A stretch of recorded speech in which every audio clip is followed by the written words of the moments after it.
Good morning. Morning, boys and girls. Welcome to day two of Mr. Ryan's reading time. Thank you all so much for those of you who followed me yesterday. Turns out it was pretty good. And I'm going to be doing this every day. We're going to read a couple books. I believe I'm going to start a chapter book here in the next day or so. So if you want to follow along with that as well, we're going to do that for the older kids. This is time for you to go ahead and take a seat, relax, enjoy listening to me read. Take a little minute to yourself, and I'm not telling you to stop working or doing your work that you're supposed to be doing, but I'm just telling you to just relax for a bit and listen to the stories. And as we go through the days, I'll be adding more stories.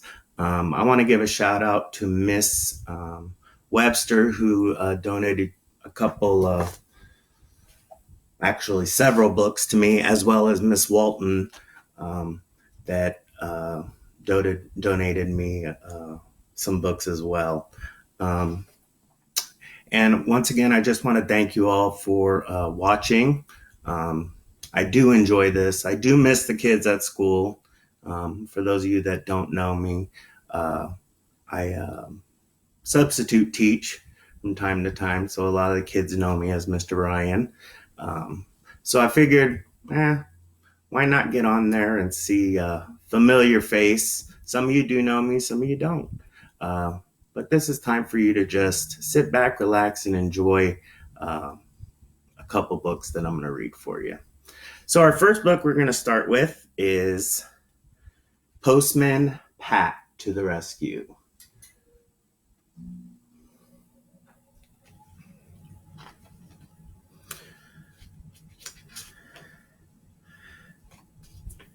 The day had started cloudy in Greendale, but as Postman Pat and his cat Jess set out along the valley on the way to the village post office, the sun began to come out.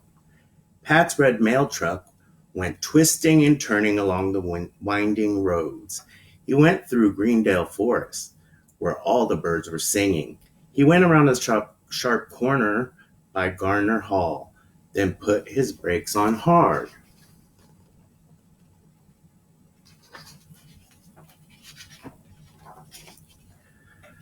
There was a big truck almost blocking the road. It was Sam's delivery truck. "It's going to be a tight squeeze," said Pat. He drove onto the grass at the edge of the road. Sam popped his head around the corner of the truck. He waved Pat on. "Come on," he shouted. "You've got plenty of room." Pat wasn't sure. He edged slowly alongside Sam's truck. "Left a bit," called Sam. "A bit more. Left, left, right. Straighten up. Keep going. You're okay. Come on, come on. That's it." Pat stopped by Sam's truck and opened his window. "Hello, Sam," he said. "Thanks for seeing me through. Could you give Miss Atkinson her letters, please?" "Right-o, Pat. Mind how you go? Cheerio."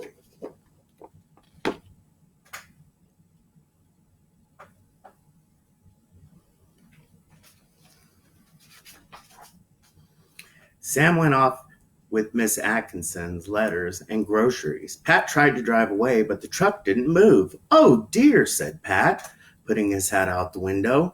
He could see the wheel whizzing around and sinking down into the muddy ground. "I think we're stuck."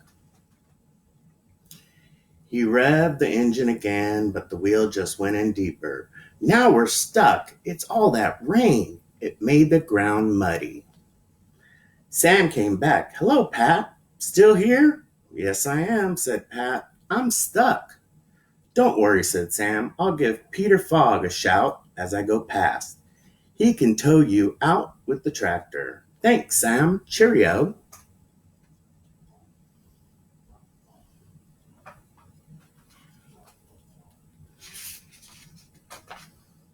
Pat sat on the wall to wait for Peter Fogg to come. Up on the hillside, he could see Elf and Dorothy Thompson busy with their hay making. He could see the sheep and their lambs running and skipping in the green fields by the river.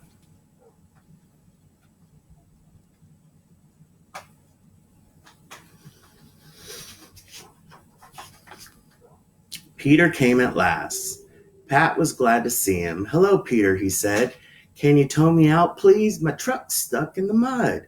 "Easy," said Peter. "Sam told me you needed help. I'll just back up." Peter turned his tractor in at a gateway, then backed up until it was in front of Pat's truck. Then he got the tow rope out. "Now then, just tie it on there," said Peter. "Right-o," said Pat. Tying the rope to a special bracket under the front bumper, Peter climbed onto the tractor again and started the engine. "Ready?" he called. "Yes, all ready," said Pat.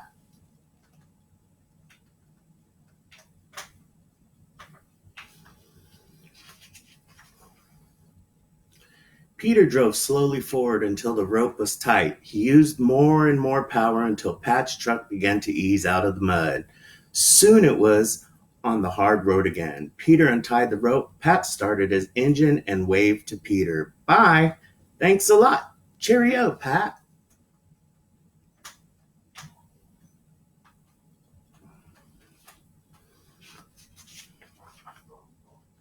Postman Pat was on his way again. When he arrived at the post office, Miss Goggins said, "Morning, Pat. You're a bit late today." So he told her all about how he had been stuck in the mud and had to wait for Peter Fogg to come and pull him out. She showed Pat the Pencaster Gazette. "Look," she said, "there's a picture of Major Forbes' bull. It won first prize in county show. Isn't it magnificent, beast?" "Have you seen it?" "No," said Pat, "and I don't think I want to either." "There's a letter for Major, so you might meet the bull. Better keep a sharp lookout." "I'd run a mile if I saw it," said Pat. "Cheerio."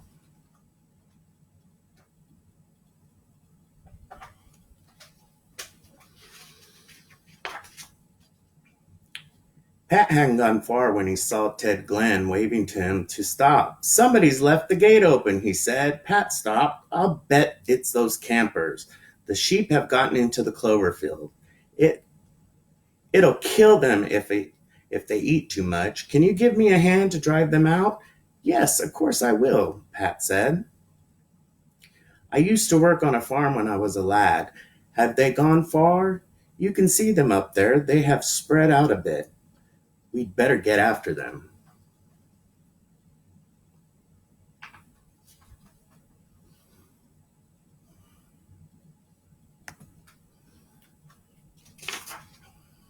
The sheep were spread across the hillside, busily, busily munching the clover that was so bad for them.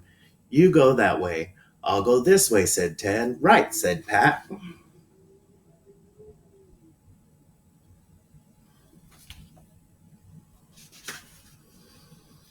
What a time they had catching those naughty sheep. The sheep ran all over the place. They jumped all over the walls, gates, dodged around trees and bushes, and hid in the long grass. By the time Pat and Ted had chased them back into their own field and closed the gate, the men were hot and out of breath.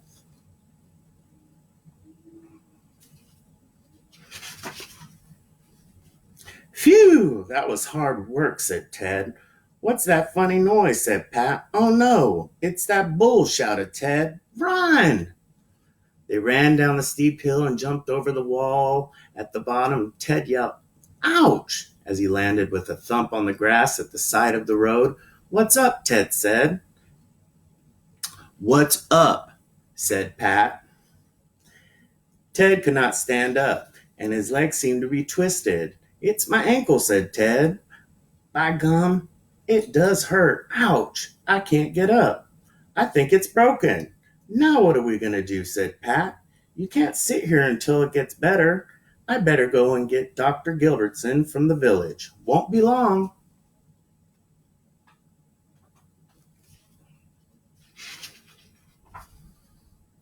Pat drove away in his truck to Dr. Gilbertson's house.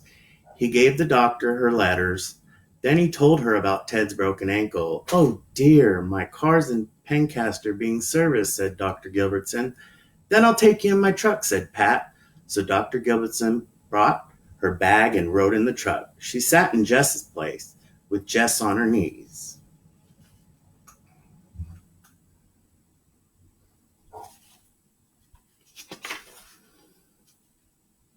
Ted was glad to see the doctor. She soon bandaged his ankle with quite a bit moaning and groaning from Ted. It wasn't broken, just badly sprained. "Try not to put too much weight on it now," said the doctor. Pat's walking stick came in handy to help Ted hobble to the truck. "Thanks, Pat," said Ted. "You'll have to ride among the letters," said Pat. "Easy now." Ted climbed in the back.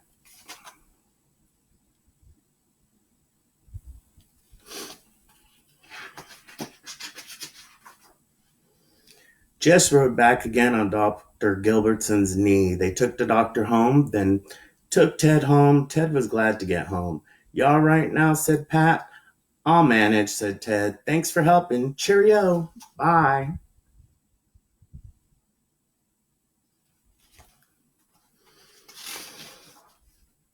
Pat was on his way again. He still had a lot of letters and parcels to deliver along the road. He met Alf and Dorothy on their tractor. "Hello, Alf," called Pat. "Hello, Pat," said Alf.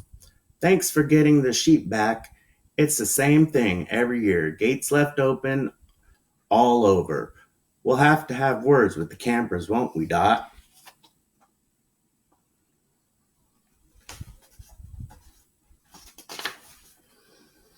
Pat went on his way. "What a morning, Jess. Rounding up sheep, dodging a bull, fetching the doctor, and now we're late with all this mail. We'll have to get a move on it this afternoon." All right, that's the end of Postman Pat to the Rescue. Now, let's read about Dr. DeSoto. Hey, Anessa. Paula, no, I'm not going to sing, so don't even go there. Thank you, Uncle Slim. Sarah, I'm so happy Luna is enjoying it. Love y'all. All right, Dr. DeSoto. Dr. DeSoto, the dentist, did very good work, so he had no end of patients. Those close to his own size, moles, chipmunks, etc., sat in the regular dentist chairs. Large animals sat on the floor while Dr. DeSoto stood on a ladder.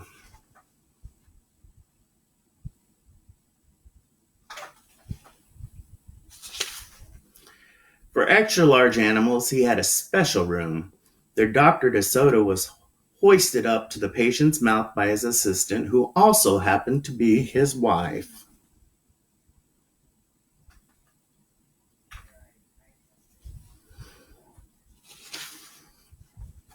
Dr. DeSoto was especially popular with big animals. He was able to work inside their mouths wearing rubbers to keep his feet dry, and his fingers were so delicate, and his drill was so dainty, they could hardly feel any pain. Being a mouse, he refused to treat animals dangerous to mice, and it said so on his sign. When the doorbell rang, he and his wife would look out the window. They wouldn't admit even the most timid looking cat.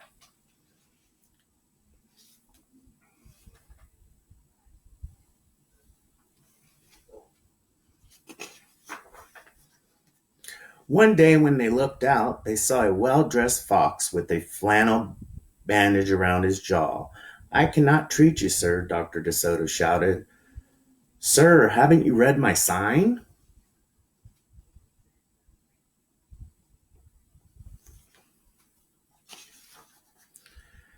"Please," the fox wailed, "have mercy, mercy, I'm suffering." And he wept so bitterly it was pitiful to see. "Let's risk it, Miss DeSoto." She pressed the buzzer and let the fox in.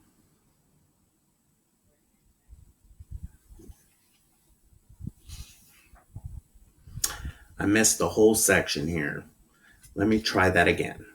Just a moment, said Dr. Soto. That poor fox, he whispered to his wife. What shall we do? Let's risk it, said Miss DeSoto. She pressed the buzzer and let the fox in. All right, I fixed it. Ha ha ha. He was up the stairs in a flash. Bless your little hearts, he cried. Falling to his knees, I beg you, do something. My tooth is killing me. Sit on the floor, sir, said Dr. DeSoto, and remove the bandage, please.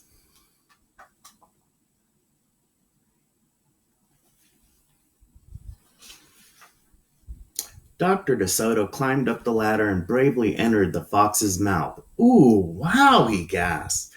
The fox had rotten bicuspid and unusually bad breath. This tooth will have to come out, Dr. DeSoto announced, but we can make you a new one. Just stop the pain, whimpered the fox, wiping some tears away. Despite his misery, he realized he had a tasty little morsel in his mouth and his jaw began to quiver. Keep open, yelled Dr. DeSoto. Wide open, yelled his wife.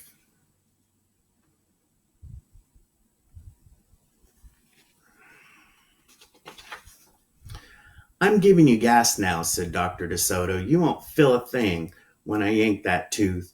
Soon the fox was in dreamland. Yummy, he mumbled. How I love them raw, with just a pinch of salt and a dry white wine. They could guess what he was dreaming about, Miss DeSoto handed her husband a pole to keep the fox's mouth open.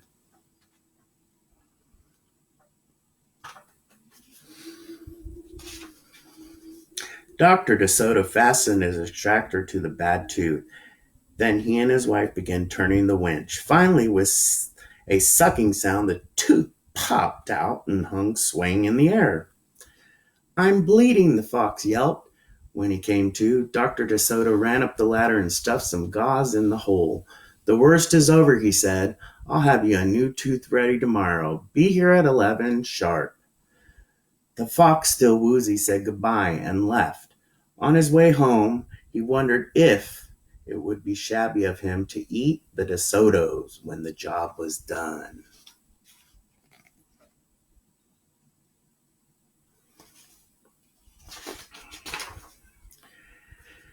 After office hours, Miss DeSoto molded a tooth of pure gold and polished it. Raw as salt, indeed, muttered Dr. DeSoto. How foolish to trust a fox. He didn't know what he was saying, said Miss DeSoto. Why should he harm us? We're helping him. Because he's a fox, said Dr. DeSoto. They're wicked, wicked creatures. That night, the the DeSotos lay awake worrying. Should we let him in tomorrow? Miss DeSoto wondered. Once I start a job, said the dentist firmly, I finish it. My father was the same way. But we must do something to protect ourselves, said his wife. They talked and talked until they formed a plan. I think it will work, said Dr. DeSoto. A minute later, he was snoring.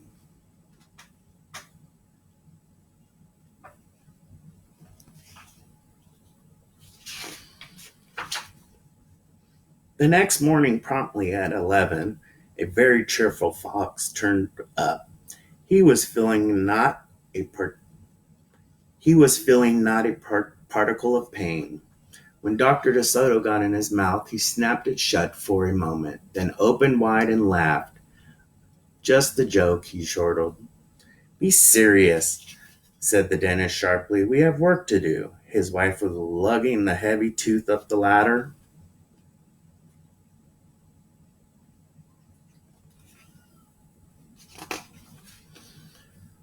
Oh, I love it, exclaimed the fox. It's beautiful.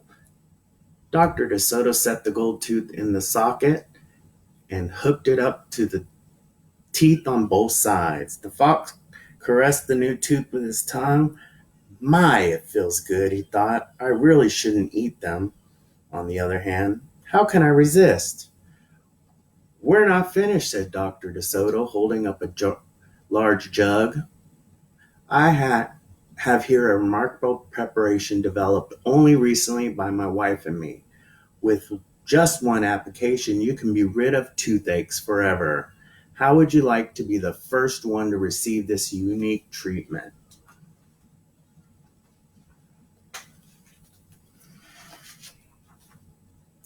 I certainly would, the fox declared. I'd be honored. He hated any kind of personal pain. You'll never have to see us again, said Dr. DeSoto. No one will see you again, said the fox to himself. He had definitely made up his mind to eat them. With the help of this brand new tooth, Dr. DeSoto stepped into the fox's mouth with a bucket of secret formula and proceeded to paint each tooth. He hummed as he worked. Miss DeSoto stood by on a ladder, pointing out spots he had missed. The fox looked very happy.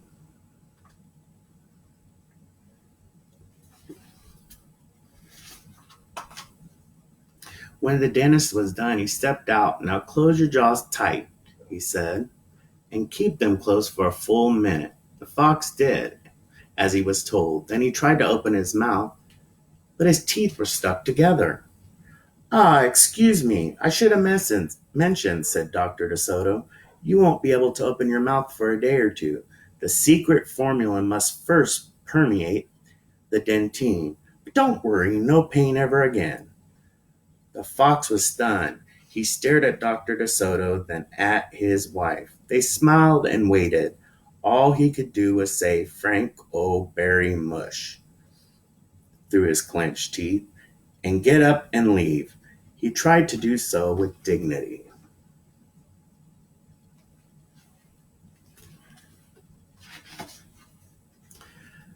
Then he stumbled down the stairs in a daze.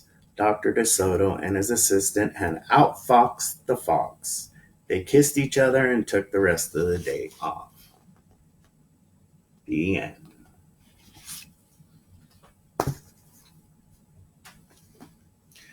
So I'm going to do one more book for today. And then I'll be back tomorrow. And we'll do this all over again. And who knows, maybe one day I'll sing. But it's not going to be today. This book is Up, Up, and Away.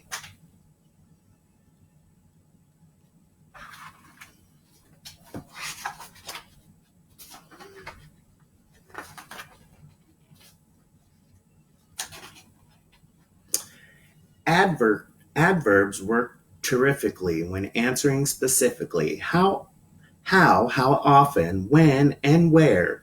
Penguins all dress decently.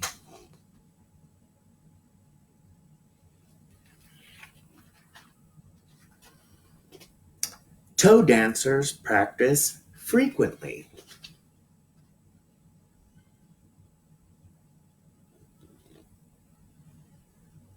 And by the way, this is a book about adverbs. The house was painted recently. And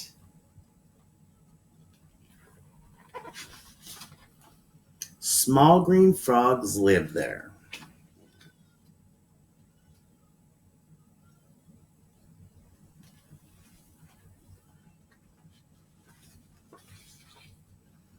Before an adverb answers when,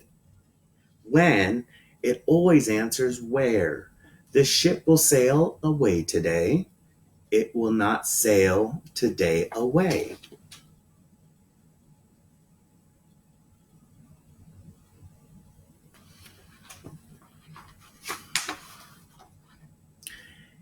Adverbs work terrifically when asking most specifically when and how and where and why. When do owls hoot?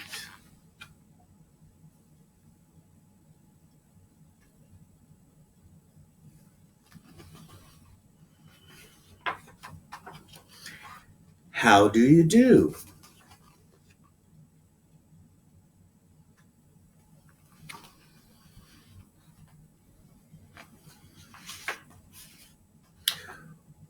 Where in the world is Timbuktu?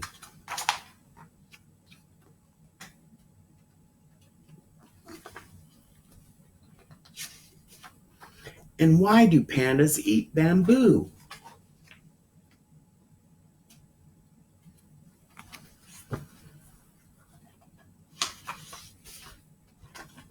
Some adverts tell to what extent this cat is rather corpulent and very soft and purry. She seems extremely confident and more than somewhat furry. She's too well fed, this so well bred, ornamental quadruped. I really wish she would not shed. My eyes become quite blurry.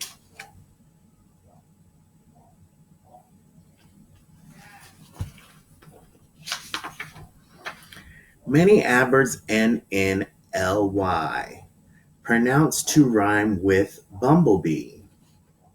Gently rub this lamp and see genies show up magically.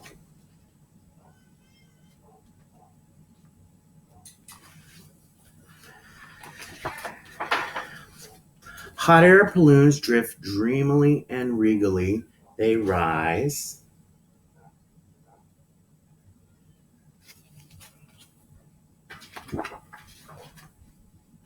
Some adverbs end in ward and others end in wise. Backward, likewise, counterclockwise.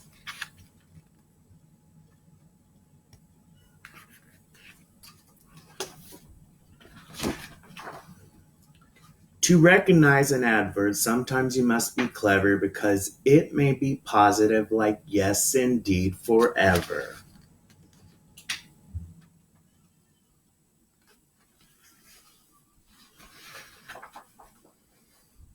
Or it may be negative, like no and not and never. No, I have not seen a purple cow.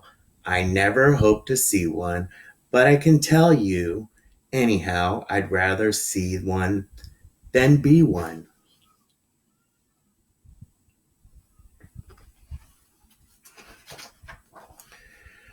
Are you aware that when adverbs compare, all them use less and least? One syllable adverbs you probably guess also compare with an er or an est. Soon, sooner, soonest, less soon, least soon. All of these clocks have been striking at noon.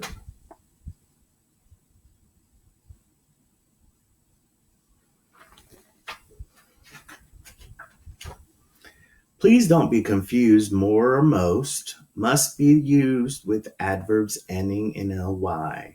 Snails slither slowly at a snail's pace. More slowly, most slowly, this snail lost the race. Less slowly, least slowly, this one's in first place.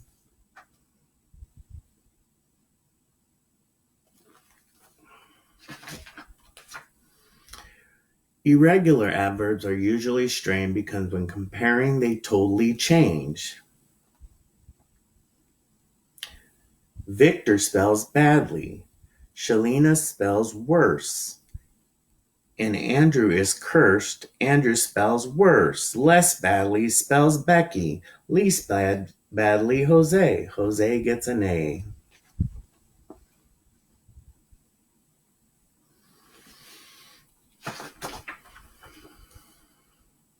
When comparing two things like these creatures with wings, you must use comparative form of these two egrets that you see. This one arrived more recently.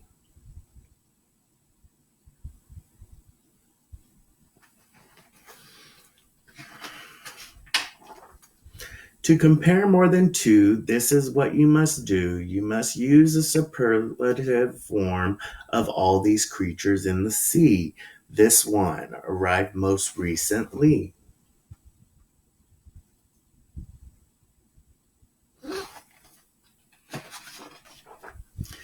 Don't ever use not and never together. Don't say we don't never have fun because you'll be using two negatives and you need to be using just one. You will always be in trouble if your negatives are double.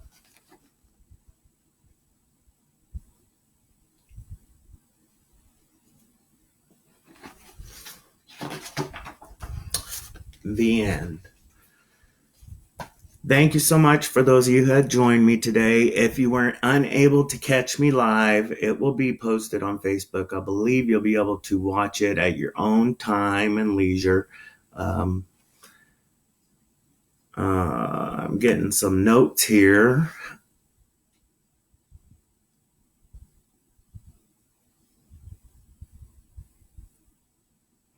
I may have to do that.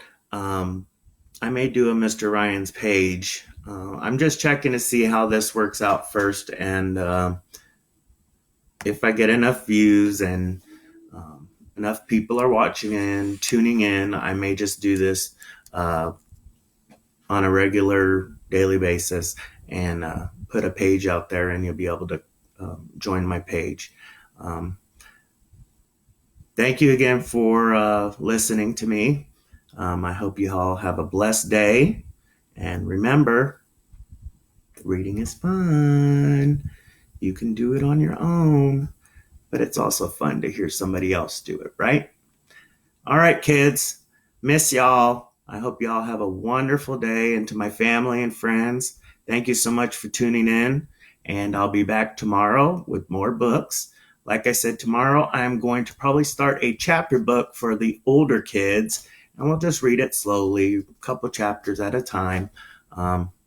And we'll go from there. As well as I will read some more kid books for the young kids that like to sit there and also watch and listen and look at the pictures. Thank you so much for tuning in to Mr. Ryan's Reading Time. I hope y'all have a blessed day once again, and be kind to one another. Goodbye.